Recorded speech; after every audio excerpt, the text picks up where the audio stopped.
is there a scenario where Greenlanders would consider being part of US territory? What Greenlanders want and have wanted for a long time is become a sovereign state one day. And the recent polls say the same thing. The Greenlanders don't want to be Americans, they don't want to be Danes either, they want to be Greenlanders, but they're also aware of that they need strong partners. And until now, this partner has been Denmark. I would say that, probably from Taiwan perspective, that we don't want to be on the radar screen that fast under Donald Trump. What do you think is the best case scenario for Greenland here? Hello and welcome to Connected. I'm Divya Gopalan. Greenland is not used to this kind of attention, and it's not for sale. Thanks to the US president, the island's been in the international media spotlight. Greenland recently called for elections to be held on March 11th, with its independence aspiration at the top of the agenda. The world will be watching. Why? Well, following his inauguration, Donald Trump proposed purchasing the strategically significant island from Denmark, and then he said he would not rule out the use of military force to seize control. Sound familiar? Well, like Taiwan's long-running existential crisis in Greenland, it stirred much debate over its sovereignty and identity. And to understand Taiwan's struggle for sovereignty under constant threats of annexation from China, we will be joined by Mark Cheng, the Executive Director of the European Union Center in Taiwan. But first, let's get the view from Greenland's capital, Nuuk, on the latest developments there with Ebbe Forkwartsen. He's an Associate Professor at the Institute of Culture, Language and History at the University of Greenland. Professor Forkwartsen, how have the people in Greenland reacted to the renewed US interests? Well, for a country like Greenland, it is not a common thing to be mentioned by a US president on the day of his inauguration. And when this comes with certain threats, this is, of course, an unpleasant situation. So I believe a lot of people are a little bit worried. And there has also been a poll saying that half of the population is mostly worried. But the other half also sees some opportunities in this global focus of attention, which is on Greenland. It has been so for the last weeks. They see also some positive sides in that. Great. I do want to drill into those positive sides too. But coming from the US point of view, Donald Trump has made overtures to Greenland during his last tenure. What has changed this time for the Greenlanders? Last time that was at the end of his tenure. And it wasn't maybe not been taken that serious back then. Although already back then, his claims or his comments had an impact on Greenland and especially on Greenland's relationship with its former colonial power, Denmark, which still is in a sort of union with. So in a way, Donald Trump back then has done the Greenlanders a favor without wanting to do so, because his claims underline the value of being in a union with Greenland, and that strengthened Greenland's bargaining position in the dialogue with Denmark, from where they could demand more autonomy and a recognition of historical injustices. This is something that actually has also happened within the last 5 years, so the relationship between Denmark and Greenland has changed quite a lot.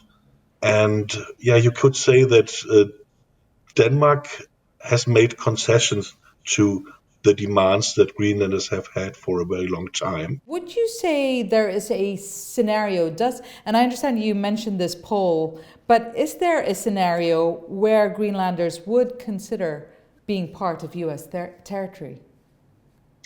What Greenlanders want and have wanted for a long time is become a sovereign state one day. And the recent polls say the same thing. So around 85% of the population want Greenland to be an independent state in the future. So it's not a question of if, it's more a question of when and how. There is a really small minority, almost no one, I believe, that would like to become part of the United States. So as the Prime Minister Mutti repeatedly said, also on Fox News, the Greenlanders don't want to be Americans, but they don't want to be Danes either. They want to be Greenlanders, but they're also aware of that they need strong partners. And until now, this partner has been Denmark, and maybe it will be in the future as well. I don't think that Greenlanders want to cut the ties to Copenhagen. This is also often misunderstood, but they want a more equal relationship and they want more autonomy. Going back to the US, Trump says Greenland is vital to its security. What is your take on that? Well, he's probably right. And that is because of the location of Greenland, which is if you look at the globe from the top and to draw a line between Russia and the United States, it goes directly through northern Greenland, and that's a place where the Americans already have an air base, the Pitofik air base, and they have had that one since the 1950s. And there is also a defense agreement between Denmark, Greenland, and the United States. So basically, the United States can militarily do whatever they want in Greenland already now. So the question is, why would they have to own it? That doesn't really make sense. Is there a possibility of the US expanding its bases in Greenland? Is that something Greenlanders would be open to? All Greenlandic politicians I know and I have heard have repeatedly stated that they are very open towards negotiations and agreements with the United States, among others. And everyone in Greenland is aware of that we, as part of Denmark or the Kingdom of Denmark, and thus also a part of NATO, are dependent on the Americans. So I believe there would be a great openness towards any new agreements, but also when it comes to international security. Well, Trump has indicated that the US would or could take Greenland by force if necessary. A very, very dangerous tone that's taking. Is that being taken seriously in Greenland? And is that something that the decision makers are considering? I'm sure it's taken seriously, both in Greenland and in Denmark. But I mean, it's quite a bizarre scenario, of course, because that would probably mean the end of NATO and the alliance between with the Western nations as we know it. So maybe it can be avoided. And what would you say is the current conversation of people in Greenland right now? What are you seeing in media, hearing media? Is this being talked about much, the fact that the US interests, or is it something that's being left to the policymakers? I think that many people are in a way surprised by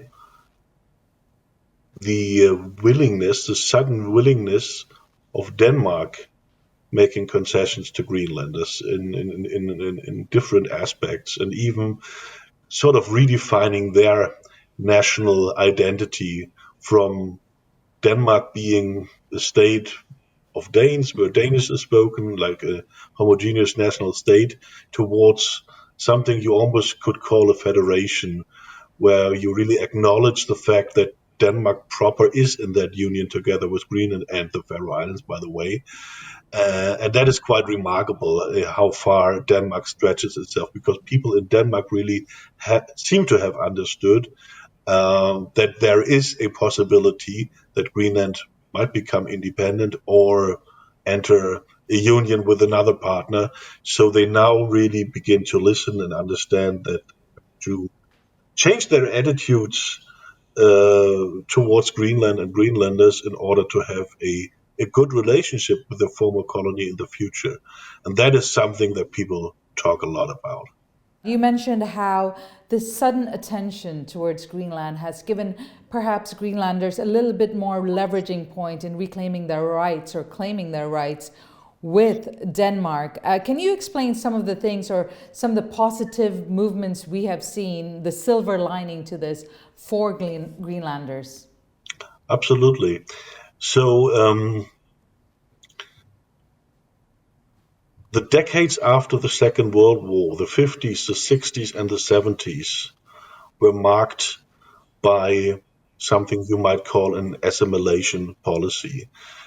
During these decades, Greenland was no longer a proper colony, but was integrated into the Danish state as a formally equal province or county. And that meant that Denmark had to change and adapt the lifestyles of the Greenlanders to the lifestyles of the citizens of the Danish welfare state. So that turned Greenlanders' lives upside down, and a very rapid modernization or assimilation policy was exercised. And this came, of course, with different measures that have been felt as abuses, encroachments, or injustices. And it is only recently that Denmark is beginning to acknowledge that things that happened in the not so distant past have been wrong, and that these traumas still are felt very much by Greenlanders today, and they are also passed on to the next generations, just like with any indigenous people in the world. I mean, there are parallels to Australia, New Zealand, the United States, Canada, you name it. And this is a process which only now has begun, maybe around 2019, 2020, that Denmark is acknowledging this, and that commissions are beginning to do research on these issues and find out what actually has happened. And if you had to pin down a few of the changes that have been made since the inauguration, so since this year, what would they be? And I'm not talking necessarily, optically or people being put into positions, but more about rights. Have there been any movements in giving Greenlanders more rights over their own, unique culture and their backgrounds? Oh yes, absolutely. I mean, we're talking about only a few weeks now. So all the things I mentioned before, that is something that actually had happened before already. But the last case of criticism and protest was about parental rights of Greenlandic mothers living in Denmark. You have to imagine there's a Greenlandic diaspora living in Denmark as well, around 17,000 people or so. And there was kind of a scandal that it showed that the Danish municipalities were taking away the custody of children from mothers of Greenlandic descent on the basis of some parental tests that were not adapted to the Greenlandic language and culture. So this has been the reason for huge demonstrations both in Denmark and Greenland, and it had been quite difficult, or Denmark at least argued that it would be quite difficult to find a solution for that. And all of a sudden, just a few days after the new Trump claims, there was a solution for that. And then there will be another program against racism, against Greenlanders in Denmark, which many Greenlanders experience to this day. Also, a very sudden decision that this needs to be done, although Greenlanders had been demanding things like that for years. So there are several examples, yes. Greenland's Prime Minister has stepped up a push for independence and repeatedly has said the island is not for sale and it is up to the people of Greenland to decide their future. Saying that, can you see, given that it seems, there's a lot of international attention on Greenland, can you see that push for independence becoming stronger? Yes and no. I mean, this was the first time the international media were interested in a New Year's speech given by the Greenlandic Prime Minister. And I think the Greenlandic Prime Minister was quite aware of that. But what he actually said was not that new. There is a large consensus among the Greenlandic political parties in parliament that they are going for independence in one way or the other. So it's a question about the speed and the way how it is done. So one thing we're also seeing now is that Greenland is starting to be more connected to the rest of the world, or there are moves to make it more connected to the rest of the world. Can you tell us what's happening there? We see a lot of changes, actually. And one big change is that there now is an international airport in Nuuk. Until recently, you had to change flights in a former American airbase in the middle of nowhere, which made it a little bit more expensive and a little bit more time consuming to come here. Now you can fly directly to Nuuk from both Reykjavik in Iceland and Copenhagen in Denmark. And from summer on, there will be a direct flight to the United States to New York. So, and we are expecting that more flight airlines will maybe open direct connections as well. Has there been any effort for the US to win hearts and mind rather than this kind of strong-armed rhetoric? Oh, definitely. Already before the last comments here from Donald Trump, so the Americans have opened a consulate recently, some years ago. This is new, and there have, as far as I experienced, been quite good cooperations on a cultural basis. But I'm not sure if the last comments and claims from the president are a way to win the hearts and minds of the people. I actually pretty much doubt that. What we have seen is, of course, that went through the world press, the visit of Donald Trump's son, Donald Trump Jr., on the 7th of January, a few days before his father again became president. And this, of course, was quite clear to everyone that this visit was about propaganda.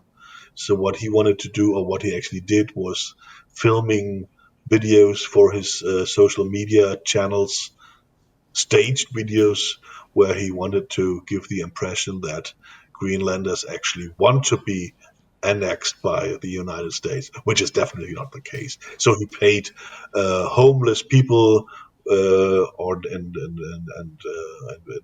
teenagers for wearing these MAGA hats and saying something positive about the United States to the camera. But on the other hand, we have to admit that the Trump campaign obviously follows the debate very closely, and they use Greenlanders' legitimate criticism of Denmark and the past injustices for their purpose. Going forward, given this probably unprecedented attention we're now seeing towards Greenland, both by the international media and then, Washington's focus on it, and now Denmark willing to give concessions or have that conversation, what do you think is the best case scenario for Greenland here? And what should they be doing at this point to make life ideal for Greenlanders? Well, it's not up to me to decide. So the best case for Greenland, I believe, would be situations where Greenlanders finally can decide on their own what they want. And that would be, well, if it's an independent state, if that's their choice, then go for it. And hopefully it will be in a solid and good cooperation with one or several other partners. So I wish for Greenland that people can be proud of their nation's rich culture and history, that they don't have to feel ashamed of their identity, of their ethnicity, and that they can move forward with a lot of self-esteem and a good partnership as one among other nations, as one equal nation among other nations. And that was Ebbe Forkwartson, Associate Professor at the Institute of Culture, Language and History at the University of Greenland in the capital, Nuuk. Now, just for some context, 80% of the semi-autonomous Danish territory lies north of the Arctic Circle. At almost 2.2 million square kilometers, Greenland's nearly 60 times larger than Taiwan, but its population is 400 times smaller, with only 56,000 inhabitants. Well, for Taiwan, the debate over sovereignty and the media glare is nothing new. Taiwan often makes the headlines with its powerful neighbor China claiming it as part of its territory or saying it won't rule out taking it by force. To talk about some of the parallels and the takeaways for Taiwan, we're joined from Taipei by Mark Cheng, the Executive Director of the European Union Center in Taiwan. Thank you so much for being part of the program. I just want to ask you first, what do you think the takeaways or what Taiwan should be watching closely when we see the dynamics between Greenland and the United States, and perhaps how Denmark is managing this? I think, the rationale for the President Donald Trump want to have Greenland is in consideration of economic security. The same apply to Panama. The same probably apply to other places where he believed that, if he's getting closer to the United States, it will be benefit for, make U.S. greater again. So if you consider, the economic security perspective, that I always say that Taiwan also play a very important part for the economic security, particularly for the, ICT, the semiconductor supply chain.